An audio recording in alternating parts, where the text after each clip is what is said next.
Bienvenidos a Diálogos en el Colegio, una producción de la Dirección de Archivos Históricos y Bibliotecas de El Colegio de Sinaloa. Esta es una serie de conversatorios que el Colegio de Sinaloa ha preparado para usted.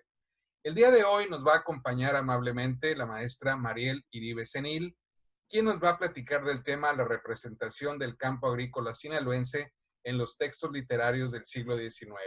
Seremos los anfitriones, el maestro Carlos Azueta Manjarrés y quien les habla, Gerardo Osornio. La maestra Iribe Senil es licenciada en Comunicación por la Universidad Occidente Campus Culiacán, así como también es licenciada en Lengua y Literatura por la Universidad Autónoma de Sinaloa, misma universidad donde obtuvo su maestría en Historia. Ha publicado diversas ocasiones, yo diría que muchas, pero destaca sobre todo el libro El Último Intento. Un libro que usted debe conseguir porque vale mucho la pena. Ha colaborado como escritora y periodista en diversas publicaciones como Tierra Adentro, Textos, Literal, la revista Literal, perdón, el diario Clarín de Argentina y el periódico Récord de México, así como también diversos medios en prensa, radio, televisión e internet. Ha sido becaria de FONCA y FOECA en letras en más de una ocasión y ha sido incluida en diversas antologías literarias y periodísticas en nuestro país y el extranjero. Ha ganado diversos concursos de cuento y coordina desde hace ya muchísimo tiempo, con mucho éxito, talleres literarios dedicados a la narrativa. Le cedo la voz al maestro Carlos Azueta Manjarrés. Gracias, Gerardo. Gracias también a ti, Mariel, por haber aceptado nuestra invitación a participar en este programa. Tu presencia para nosotros es muy grata porque de alguna manera invitándote a ti a participar como a otros de tu generación, volteamos a ver a la gente del más joven que tiene un futuro muy prometedor en cada uno de los campos en los que hace y trabaja. En esta plática, la maestra Mariel Iribe se propone hablar de las imágenes con las que se ha representado el campo agrícola sinaloense en algunos de los literatos de este periodo, tanto en obras de autores sinaloenses, específicamente Eustaquio Buelna y Francisco Gómez Flores, como escritores que abordaron este mismo aspecto de la región desde una visión externa, como es el caso del geógrafo Antonio García Cubas, que vivía en la Ciudad de México, y de J.R. Southworth, que nació en la ciudad de San Francisco. Con representaciones del campo agrícola, Mariel se referirá a las imágenes del espacio que ya han sido intervenido por el ser humano, es decir, ese espacio que se ha modificado a partir de ciertas prácticas y que de natural pasa a ser un espacio social, un espacio que ya ha sido apropiado y dominado mediante el cultivo para el aprovechamiento humano. Mariel, tienes el uso de la palabra y bienvenida. Muchas gracias. Quiero agradecer a Gerardo, a Carlos, a Azueta también por la invitación. De verdad que me siento muy contenta de compartir pues los resultados de esta investigación con ustedes, que además de trabajar en el colegio y hacer un excelente trabajo de la difusión de este tipo de cuestiones, de la historia, de la ciencia, pues son grandes amigos y pues es un placer estar con ustedes hablando de estas representaciones del campo agrícola sinaloense. Como tú lo mencionaste, precisamente quería dar esa explicación, pero tú ya la diste, que lo que yo hago es buscar las imágenes de cómo se representó el campo agrícola sinaloense en los textos del siglo XIX. Y bueno, pues voy a comenzar entonces. Las imágenes con las que se representó este campo agrícola las vamos a sacar de los discursos de la cultura de este periodo, es decir, del siglo XIX.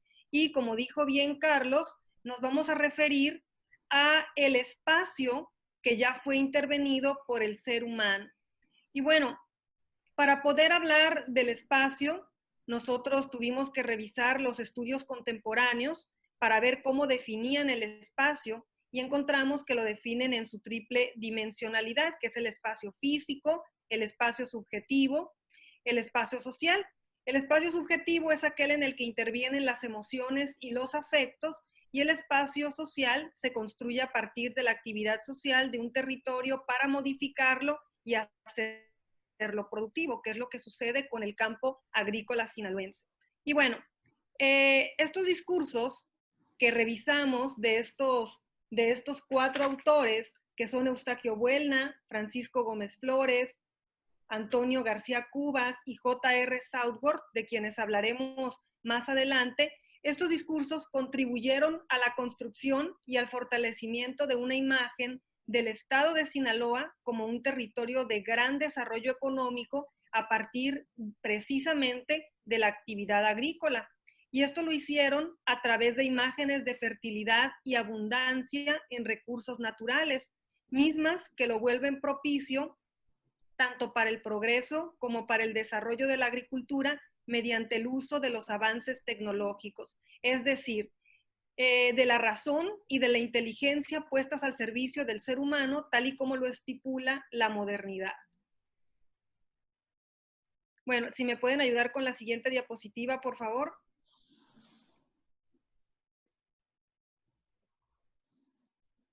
Bueno, pasamos a la siguiente.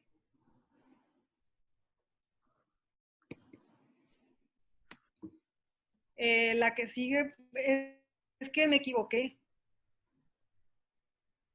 Exactamente, ahí está. Estos son los autores que vamos a estar analizando y los libros de los cuales sacamos las imágenes del campo agrícola sinaloense. Tenemos Compendio Histórico, Geográfico y Estadístico del Estado de Sinaloa, publicado en 1877, de Eustaquio Buelna. Analizamos también Viaje a Topolobampo, publicado en 1888, del periodista y escritor Francisco Gómez Flores. Atlas Metódico para la Enseñanza de la Geografía de la República Mexicana, de 1874, y Atlas Geográfico, Histórico y Estadístico de la República Mexicana, publicado en 1858, y estos 2 libros son del geógrafo e historiador Antonio García Cubas.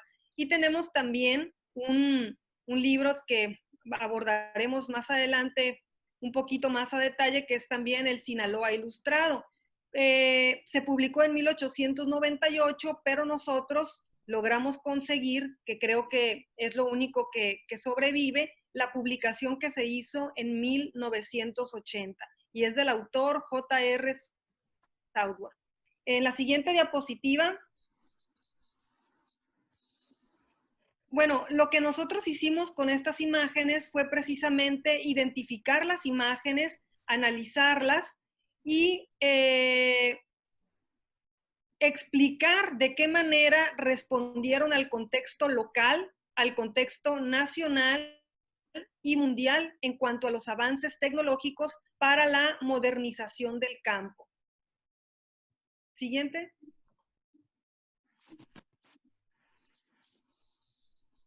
Bueno, en esta investigación se fundamentó teóricamente en las nuevas concepciones del espacio, como ya les comentaba, porque a partir del giro espacial, la historia incorporó el estudio de esta categoría en recientes investigaciones, considerando la nueva idea de que el espacio también es importante en la representación discursiva para organizar y construir la imagen de la espacialidad.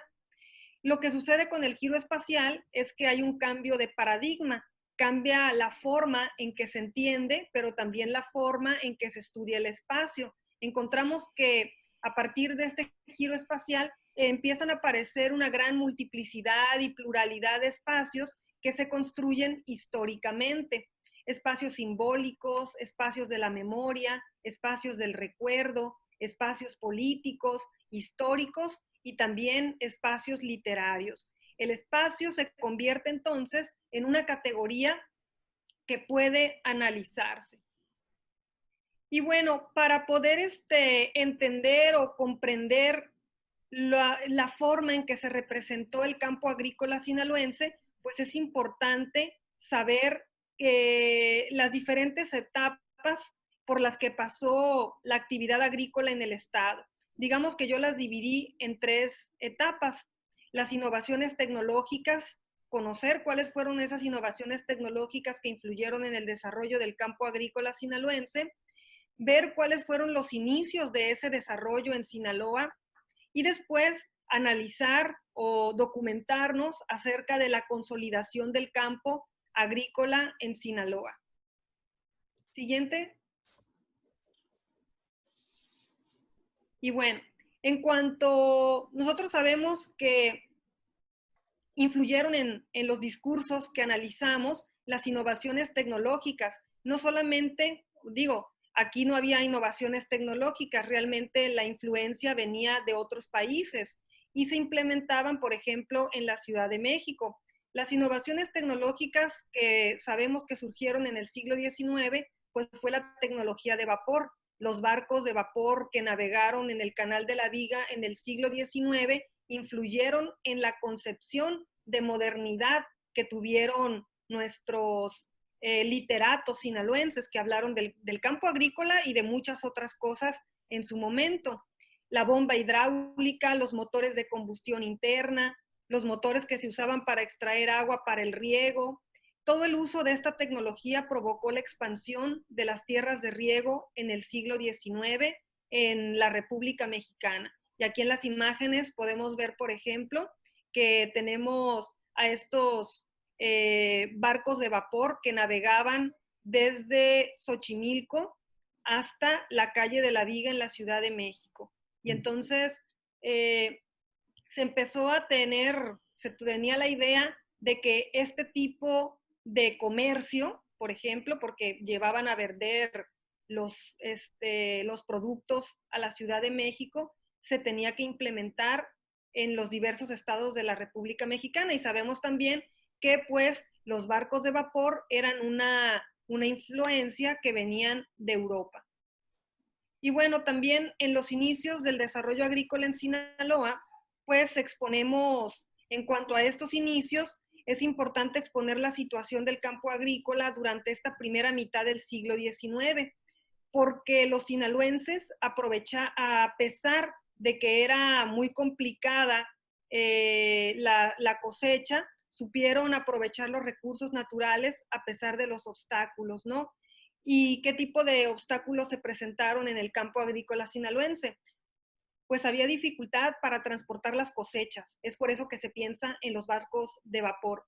Usaban técnicas muy rudimentarias para la siembra y para la cosecha, y existía en Sinaloa una inestabilidad política y social muy grande que con el porfiriato después se pudo, digamos, aplacar un poco a la sociedad para que pudiera darse todo este desarrollo en diversos aspectos, ¿no? Siguiente. Y bueno,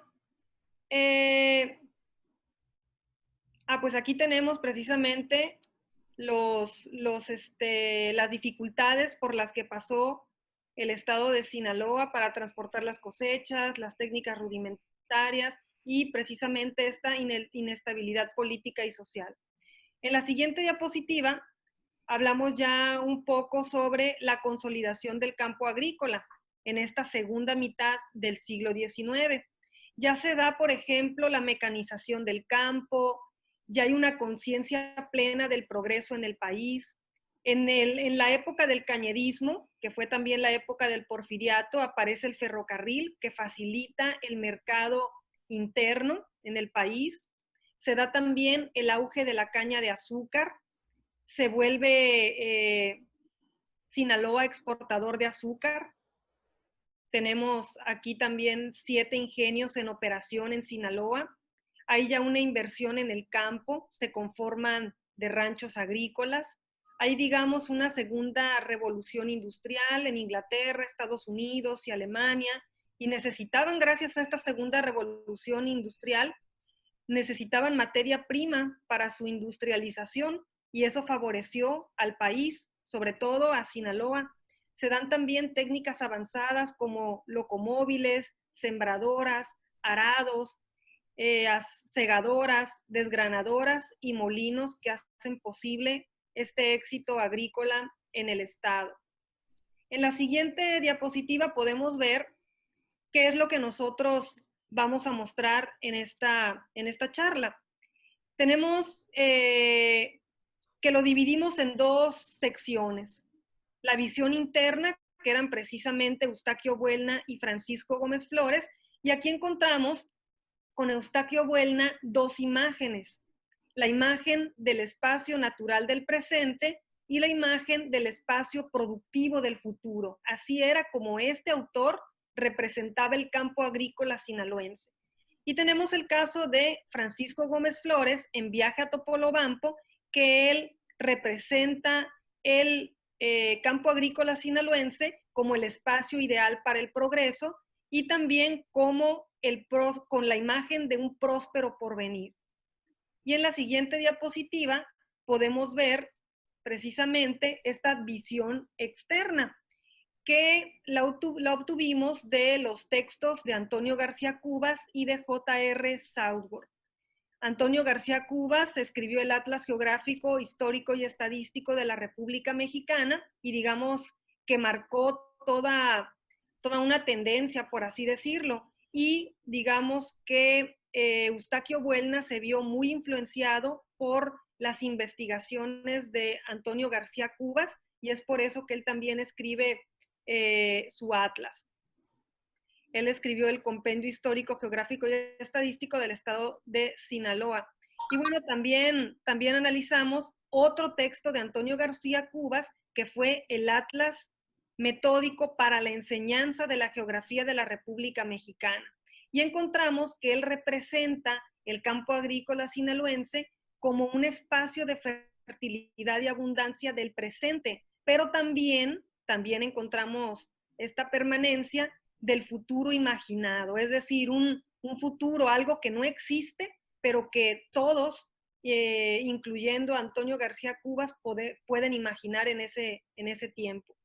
Y en el caso de J.R. Southworth, pues analizamos el Sinaloa Ilustrado, que es una revista, libro muy conocido, y ahí encontramos que se representa el campo agrícola sinaloense como un espacio de fertilidad y abundancia en el contexto de la modernidad y las comunicaciones, pero también como un futuro espacio industrial y comercial.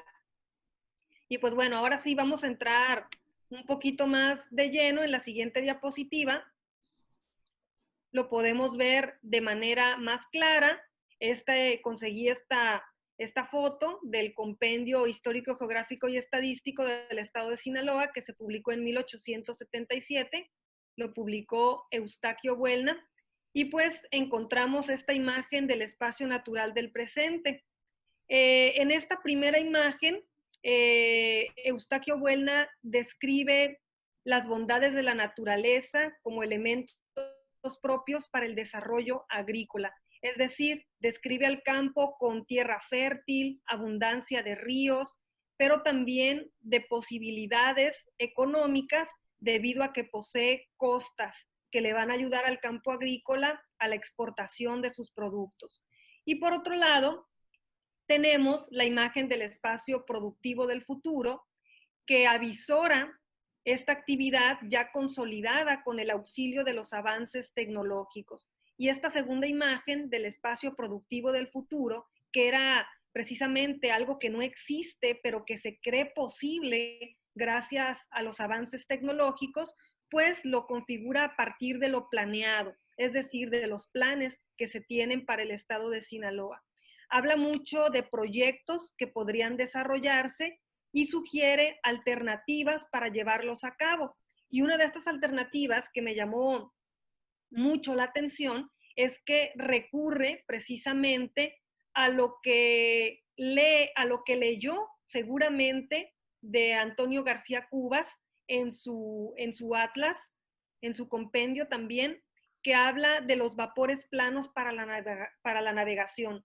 Y entonces en este compendio de Eustaquio Buelna, pues él decía que no era descabellado pensar que del río de Culiacán, del río Culiacán, pudieran salir estas embarcaciones y llegar hasta Altata, por ejemplo. Son de las cuestiones interesantes, ¿no? Pensando que nos muestran cómo este autor, en este caso en particular, pues hablaba de las cosas que se podían hacer para que Sinaloa tuviera un campo exitoso, ¿no? Aprovechable.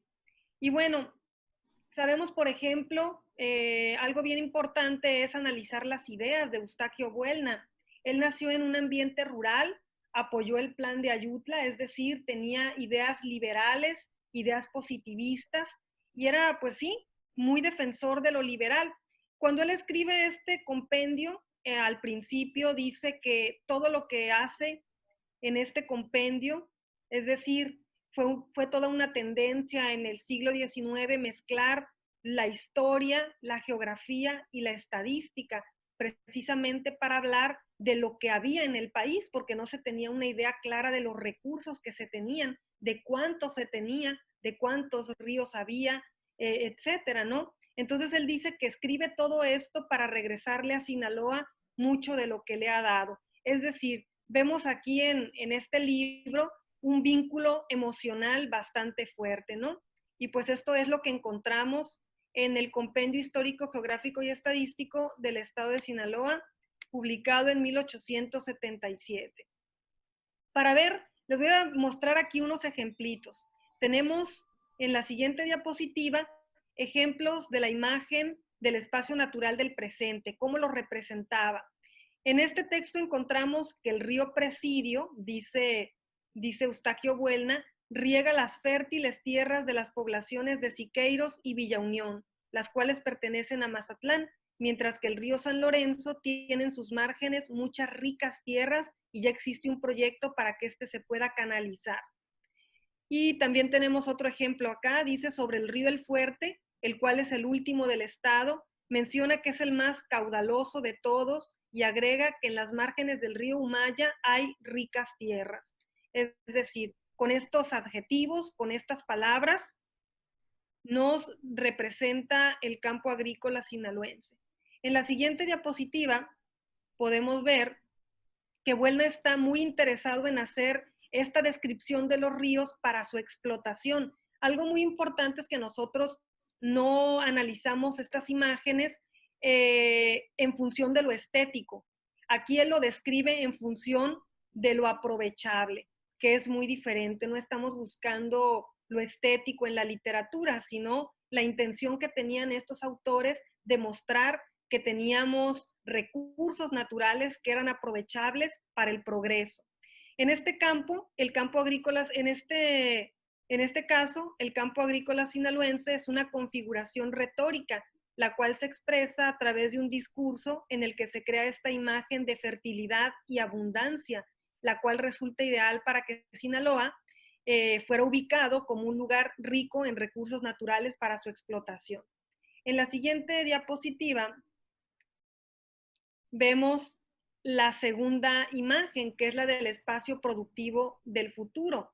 Y aquí tenemos, por ejemplo, esta cita en donde dice que hay en sus márgenes, las del río San Lorenzo, muchas ricas tierras y existe un proyecto para canalizarlo. O bien hay en sus orillas del río Humaya y Culiacán feracísimos terrenos, pero sus aguas corren inútilmente hasta el mar sin aprovecharse para el riego ni para la navegación, que pudiera establecerse con vapores planos, canalizando el cauce a poca costa.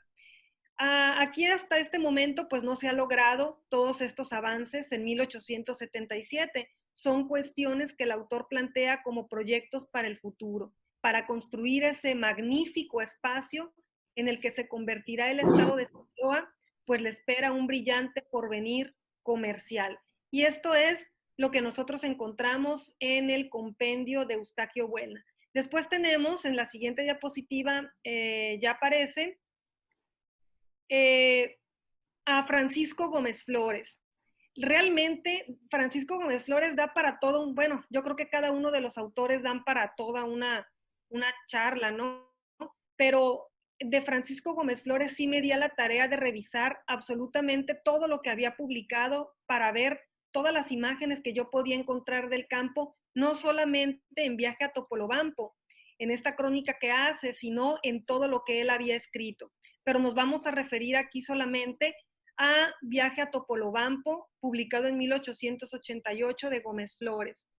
Él, pues, lo publicó en el Correo de la Tarde y después en un libro llamado Narraciones y Caprichos, que hay tomo 1 y tomo 2, en este caso es en Apuntamientos de un Viandante, tomo 2, narra la excursión en esta crónica del gobernador Francisco Cañedo a la colonia de Topolobampo de Albert K. Owen, que es otro tema muy interesante.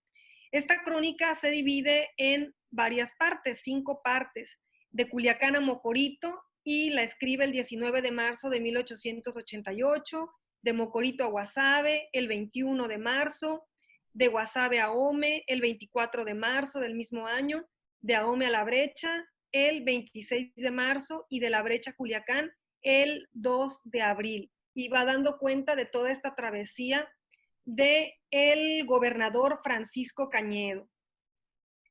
En la siguiente diapositiva podemos ver las 2 imágenes que encontramos en esta crónica de Gómez Flores. Como ya lo habíamos mencionado al inicio, encontramos las imágenes del espacio ideal para el progreso, encontramos la imagen del próspero porvenir. En la primera imagen se expresan las descripciones que hace Gómez Flores de la tierra, los ríos, la vegetación, los puertos, así como en el florecimiento de las empresas industriales y sus innovaciones tecnológicas. Todos en esta época, los literatos, las personas investigadores que se encontraban informados, hablaban precisamente de estas innovaciones tecnológicas.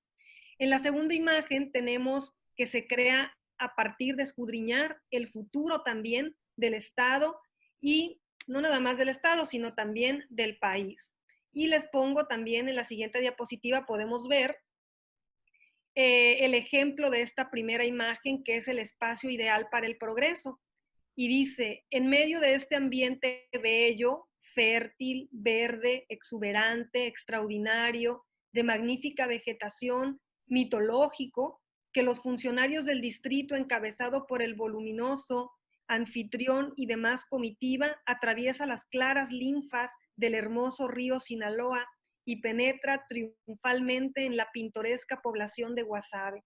Como podemos ver, estos adjetivos, bueno, es obvio, está plagado de adjetivos, y estos adjetivos que vemos se organizan para construir un espacio aprovechable. Además, este lugar está, según las descripciones que vemos aquí en este recuadro verde de Gómez Flores, el espacio se mimetiza con el personaje principal de su narración, que es el gobernador Francisco Cañedo, como un espacio en armonía entre la tierra y los hombres de progreso que la recorren. Es decir, en esta crónica, los lugares pueden estar muy tristes, pero cuando aparece el gobernador Francisco Cañedo con toda la comitiva, con los periodistas, con toda la gente que lo va siguiendo, digamos que las descripciones de Gómez Flores se vuelven muchísimo más pintorescas y favorecen precisamente a esta tierra y la vuelve una tierra de progreso, como los hombres precisamente que la van recorriendo. En la siguiente imagen les pongo también un ejemplo del próspero porvenir, y dice, Sinaloa será un estado floreciente, próspero, culto y poderoso. Y me pregunto cuándo se va a cumplir esto, Gerardo, Carlos. Bueno. Y que si ya es parte de la historia, sobre todo culto, ¿no? De la historia nacional por los héroes que la han defendido, ahora sostendrá este lugar que ha alcanzado por las armas, pero que en este caso será con los triunfos que se han logrado a través de un ambiente de paz y con los resultados del trabajo. Así era como representaba Gómez Flores a Sinaloa. Gómez Flores, con esta construcción, abona la configuración de una tierra de abundancia económica, un estado que llegará a la cúspide del progreso a través de la cultura, la prosperidad económica de sus campos. Y bueno, acá tenemos la siguiente diapositiva, que es la de la visión externa. Esto que vimos ahorita, pues fue la visión interna. En la visión externa, pues ya no me voy a detener mucho aquí porque ya la expliqué, pero podemos ver en la siguiente diapositiva precisamente que ya empezamos a abordar el Atlas Geográfico, Histórico y Estadístico de la República Mexicana, que se publicó en 1858 de el ingeniero, historiador, geógrafo Antonio García Cubas, que la verdad disfruté muchísimo leyendo estos atlas y que luego para poder, digamos, dejar al alcance de toda la población todos estos conocimientos geográficos, se hace el atlas metódico para la enseñanza de la geografía de la República Mexicana, que se reparte creo, en las secundarias y en las primarias. Y se publicó después, en 1877, y también lo hizo Antonio García Cubas. En este caso, en el Atlas a Sinaloa le corresponde la carta número 11, y nos habla de su situación, de sus límites, de su extensión, de cómo se configuran los suelos, del clima, de las producciones naturales, de las montañas, de los ríos, de los puertos, de la división territorial y de la población. Como podemos ver aquí en la imagen, eran cartas compuestas de mapas que iban en el centro de cada uno de los estados de la República Mexicana, pero alrededor podemos ver tanto estadísticas de lo que poseía el Estado en cuanto a minería, agricultura, etcétera, pero también estos otros aspectos como el clima, producciones naturales, etcétera, que nos hablaban un poco más de la situación en la que se encontraba el Estado, de las riquezas. Y bueno, este es un claro ejemplo de cómo se unía historia, geografía y estadística en este tipo de libros que se distribuían en las primarias y también en las secundarias en México en esta época. Y bueno, pues tenemos que todo esto se hacía precisamente para dar la imagen del nuevo Estado mexicano, de unión, de riqueza, de que se iba a aprovechar todo esto para que pudieran venir, digamos, y gente que pudiera invertir, extranjeros que pudieran invertir, compañías extranjeras que pudieran invertir en nuestro país. Y bueno, en la siguiente diapositiva tenemos ya las dos imágenes y tenemos la imagen de fertilidad y abundancia del presente que se construye con las descripciones que hace García Cubas de los ríos, de la tierra fértil, de la abundante vegetación y de los sembradíos, de la apertura de Sinaloa a través de los puertos, y la segunda imagen, que es la del futuro imaginado, que es una permanencia que encontramos en los 4 textos, que es la del futuro planeado en el que, poniendo en práctica los adelantos tecnológicos, el Estado puede modernizarse y explotar sus recursos naturales. Y bueno, todo esto, claro, poniendo en práctica los adelantos tecnológicos. Y esto se puede hacer, dice, por ejemplo, García Cubas, si con un poco de inversión se trajeran vapores planos para navegar de Culiacán al Tata.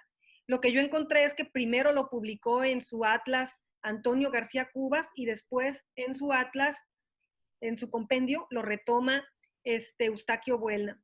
Y se expresa esta segunda imagen a través de las descripciones de las montañas, de los ríos y de los puertos. Y les pongo aquí unos ejemplos en la siguiente imagen que acabamos de ver ya en pantalla. Y viene la imagen de fertilidad y abundancia, se refiere al río Humaya como grande y caudaloso, y al territorio entre Culiacán y Altata como un terreno feracísimo, o sea, muy fértil, muy abundante en leña, con esteros profundos, que se forman gracias a la desembocadura del río Culiacán, que a su vez está conformado también por las aguas del Humaya. Y en la siguiente imagen podemos ver el ejemplo del futuro imaginado, que dice que con un poco, aquí cito, con un poco de gasto podría en vapores planos navegar entre Altata y Culiacán, sobre todo en tiempos de aguas, porque tiene bastante fondo el río. Es lo que encontramos.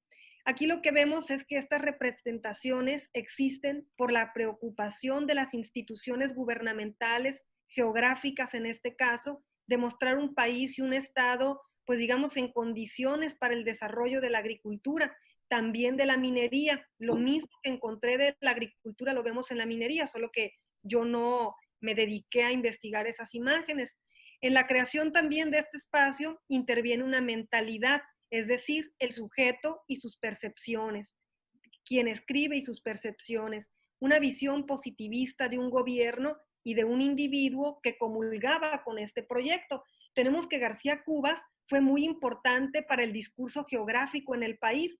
García Cubas delimitó los límites de México en el norte y en la frontera sur, y también se encargó de la distribución de las aguas en el país, y pues comulgaba con estas ideas de desarrollo y de progreso para dar a conocer los recursos a través de mapas y de estas cartas que vimos ahorita en pantalla. Y bueno, en el siguiente vemos el Sinaloa Ilustrado, que es un libro muy conocido y que aquí encontramos lo mismo, ¿no? Southworth da para todo una charla, es muy interesante lo que vino a hacer a México. Southworth vendió su proyecto al gobierno de México, al Porfiriato, y le vendió, fue bien interesante lo que encontré, porque encontré que no solamente existía el Sinaloa Ilustrado, sino que Southworth le vendió este proyecto de hacer una revista libro para promocionar el país, y logró hacer 7 revistas ilustradas y un diccionario de minas. Tenían un fin publicitario, todos los libritos tienen la misma estructura, encontré varios, y digamos que encontré que se enfocan en hablar del norte, en hablar del centro y en hablar del sur del país. Tiene el Oaxaca, encontré yo el Oaxaca Ilustrado, Puebla Ilustrado, DF Ilustrado, Baja California Ilustrado, Yucatán Ilustrado y el Sinaloa Ilustrado, que fueron los que yo leí. Y bueno, tenemos también estas dos imágenes, un espacio fértil y abundante en el contexto de la modernidad agrícola y las comunicaciones, y la fertilidad de la tierra. Esto se ve en la fertilidad de la tierra, en el aprovechamiento de los recursos naturales. En la siguiente diapositiva lo podemos ver, por ejemplo.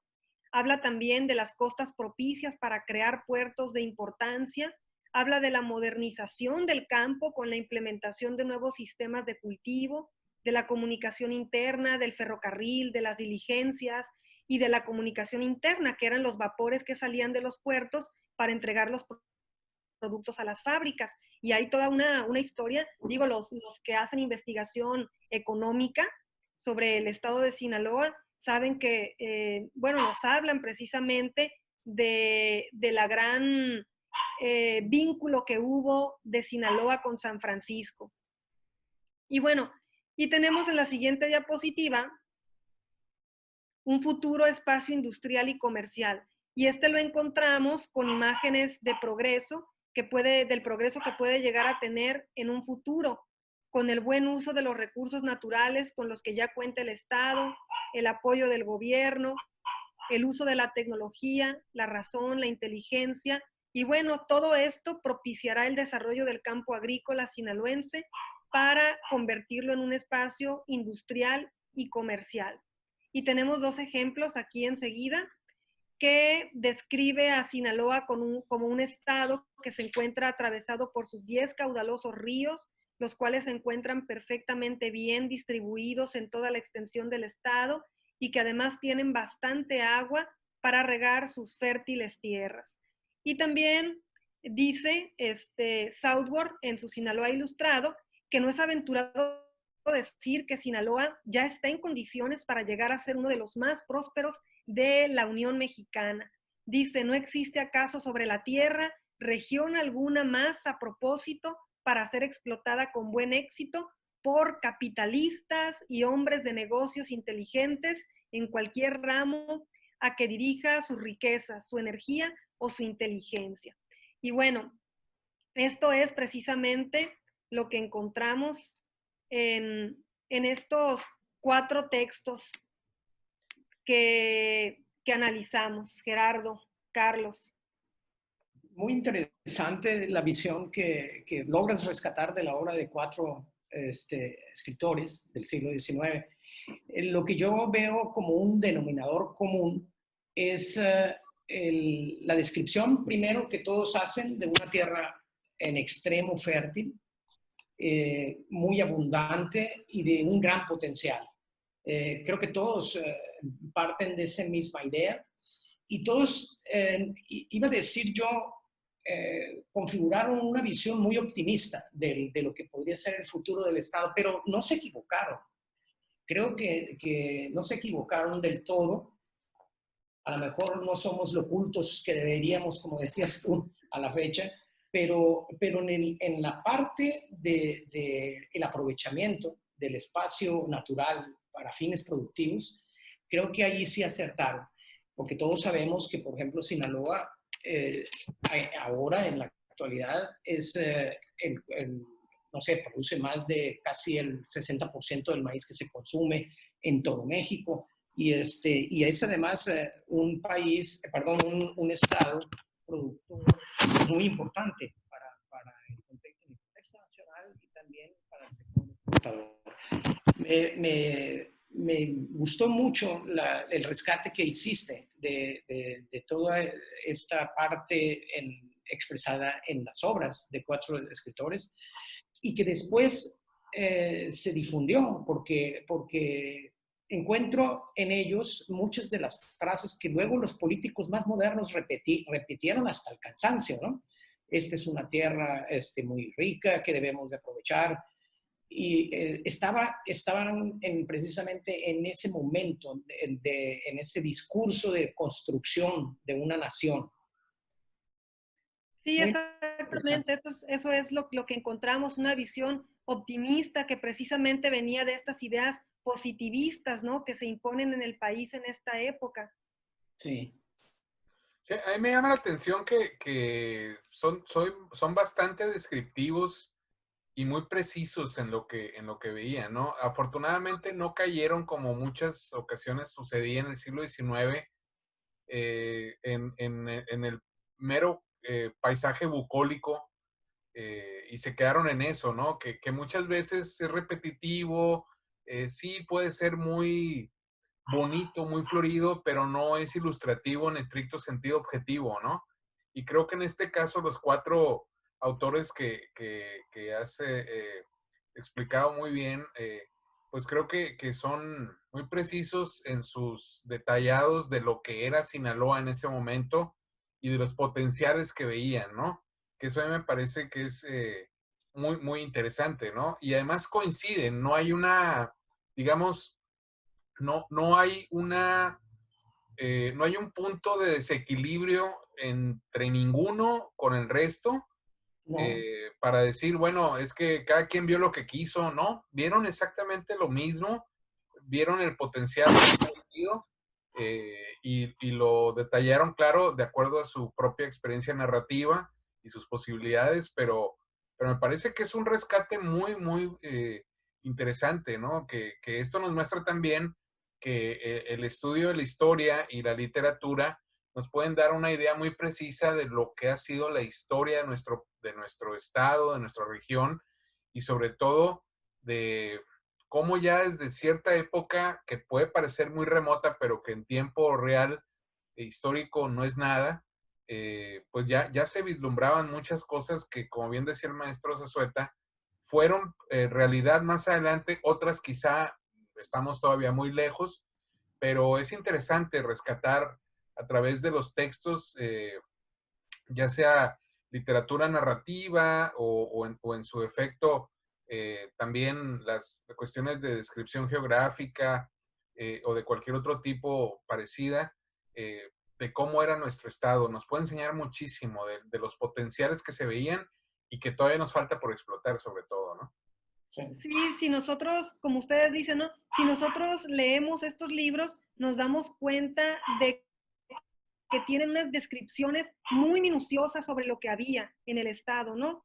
Y hay una partecita en donde, en un libro, en otro texto de Gómez Flores, encontré que él pide disculpas y dice que no se les castigue o que no se les critique por exagerar un poquito, porque todo lo que están escribiendo, los que están escribiendo sobre el campo, o sea, agrícola sinaloense, o sobre el estado en general, lo están haciendo con la intención de alcanzar el progreso. Es decir, que lo hacían con buena intención, aunque exageraran, aunque sea un poquito, ¿no?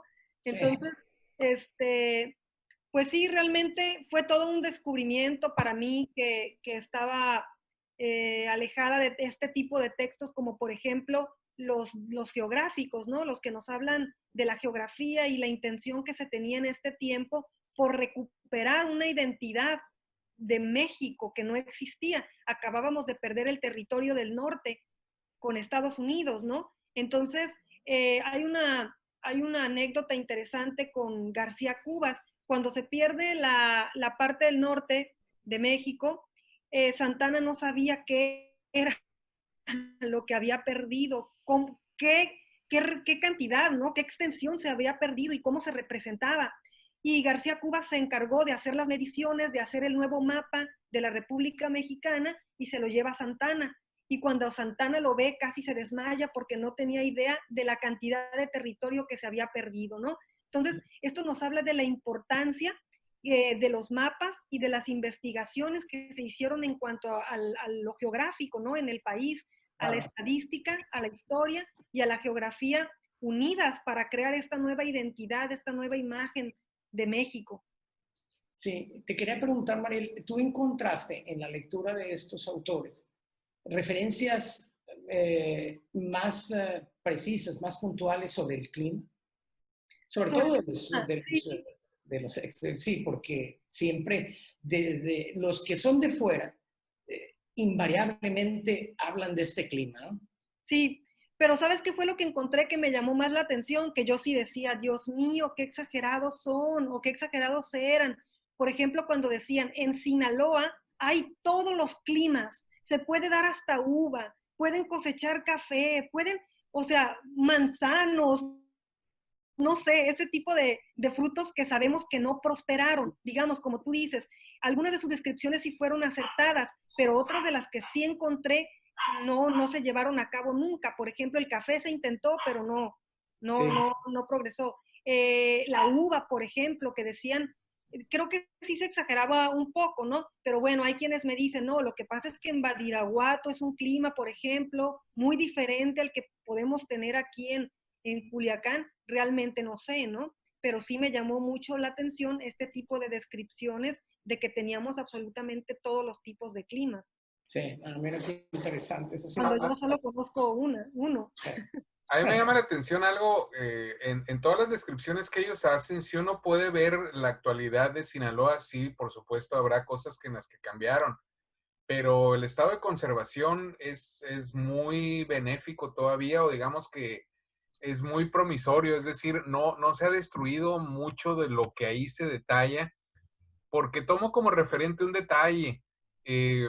Ahí mencionas, Mariel, el caso de el Canal de la Viga, que en la Ciudad de México no queda ni vestigio de eso. Qué tristeza.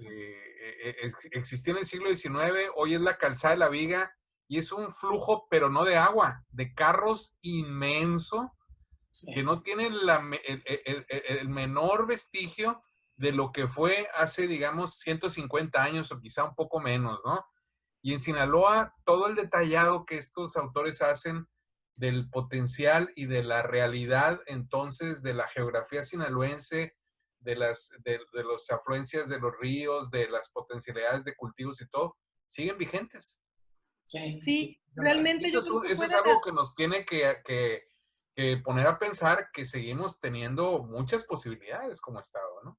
Claro. Sí, exactamente. Lo que mencionas, por ejemplo, el canal de la Viga, que ahora es la calzada, fue yo creo que de las cosas más tristes que me tocó leer, ¿no? Porque me fui a ver cómo era. El mismo García Cubas tiene un libro de crónicas de la Ciudad de México y habla de este paseo, porque era, digamos que tenía dos funciones. La función agrícola, llevar los productos de Xochimilco al centro de la Ciudad de México, hasta ahí llegaba el canal, ahí estaba en la venta y todo, pero también tenía un fin recreativo, que era ir a pasar el fin de semana, digamos el domingo, al Canal de la Viga y pasear en estos barquitos de vapor con la familia, estar en el campo y todo eso, ¿no? Entonces creo que hay también una anécdota con Juárez, que en la inauguración de uno de los barcos de vapor se descompuso uno de los motores y se estaba ahogando ahí en el paseo, ¿no? Pero sí, de verdad fue de las cosas más bonitas y más tristes que me tocó leer de cómo todo esto, o sea, al principio era luchar por el progreso, por salir adelante, pero realmente en el aprovechamiento de todos estos recursos terminamos destruyéndolos. Y ahora, como tú dices, solamente queda un flujo de carros increíble, ¿no? Por toda esta zona. Y poco a poco se fue perdiendo hasta que desapareció. Debe de quedar ahí como algunos vestigios de lo que era. Creo que donde estaban o donde estuvieron en algún momento los indios verdes, por ahí pasaba también el canal de la Viga. Sí, la Ciudad de México estaba llena de lo que llamaban acequias. Acequias, sí. Incluso una corría por lo que hoy es la calle Corregidora, por un lado precisamente de Palacio Nacional. El Palacio Nacional, sí, por supuesto, ahí llegaba. Pero en el caso de Sinaloa, afortunadamente no es así, María. Creo que se ha urbanizado mucho, se han aprovechado mucho los recursos naturales, pero las potencialidades de lo que se narraba hace, digamos, a fines del siglo XIX, mediados del siglo XIX, la segunda mitad, todavía está vigente en la posibilidad de ser explotada y aprovechada por la gente de Sinaloa. Claro, digamos que se ve todo un cambio a partir de la construcción de presas, por ejemplo, que a mí eso ya no me tocó investigarlo, ¿no? Pero a partir de ahí cambia completamente el paisaje agrícola de Sinaloa, ¿no? Sí. Tú pudiste, en la investigación que hiciste, tener la certeza o no de que, por ejemplo, García Cubas estuvo y recorrió este territorio o hizo descripciones a partir de los trabajos de otras personas. Sí, yo mis conclusiones son que, por lo que estuve leyendo, que García Cubas no vino acá y que tenía personas que le mandaban informes de lo que sucedía. Sí. Porque hay otro, no recuerdo ahorita el nombre, pero hay otro geógrafo que tenía como que estaba destinado, tenía Sinaloa como encargo, ¿no? Él trabajaba acá. Entonces leí que primero fueron publicadas las descripciones de este otro geógrafo que estaba acá en Sinaloa y son las mismas descripciones que hace García Cubas en su mapa, en sus cartas. Entonces sí, yo llegué a la conclusión de que les mandaban información de acá de Sinaloa y que a partir de esa información que recibían, ellos le movían un poco más para... Sí, exacto, sí, eso fue lo que... Te hacía la pregunta, no sé, Gerardo, si tú también, no sé si te llamó la atención la recomendación que hacían, de manera incluso muy reiterada, del uso de vapores planos, de fondo plano, claro. Se refieren al fondo plano, porque los ríos de Sinaloa, si por algo se distinguen, es por ser de caudal ancho, pero poco fondo. Entonces, por eso la recomendación de vapores, que yo creo que era la tecnología en ese momento más avanzada, pero con un calado mínimo, o sea, fondo plano para poder circular por estos ríos. Así es. Bien. Pues bien interesante la plática, Mariel, y no sé, me revelaste muchos aspectos que yo no conocía y que supongo que también el público que nos que verá y escuchará estará de acuerdo conmigo. No sé, Gerardo, si quieras hacer un último comentario para Mariel. No, pues nada más agradecer a la maestra Mariel Iribe su participación y recordarle a quienes nos han visto y nos van a poder seguir viendo a través de la plataforma del Colegio de Sinaloa, que esta es una producción de la Dirección de Archivos Históricos y Bibliotecas del Colegio de Sinaloa. Maestro. Gracias entonces a Mariel por haber aceptado nuestra invitación, a Gerardo por llevar adelante con la coordinación de este programa y al público que nos escucha y ve, también agradecerle su interés por verlo. Hasta luego. Bueno, pues muchísimas gracias. A nombre de todos los que hacemos posible este tipo de producciones para el Colegio de Sinaloa y para el público. Muchas gracias, maestra Mariel Iribe. Esperamos pronto saludarla en persona o a través de esta vía en el Colegio de Sinaloa y esperemos también que pronto reactive sus actividades de talleres de narrativa, que sé que hay mucha gente esperándolas. Y bueno, Los invitamos a todos los que nos han visto para que sigan en la plataforma del Colegio de Sinaloa y visiten los otros podcasts con los otros conversatorios de diálogos en el colegio. Hasta pronto, muchas gracias.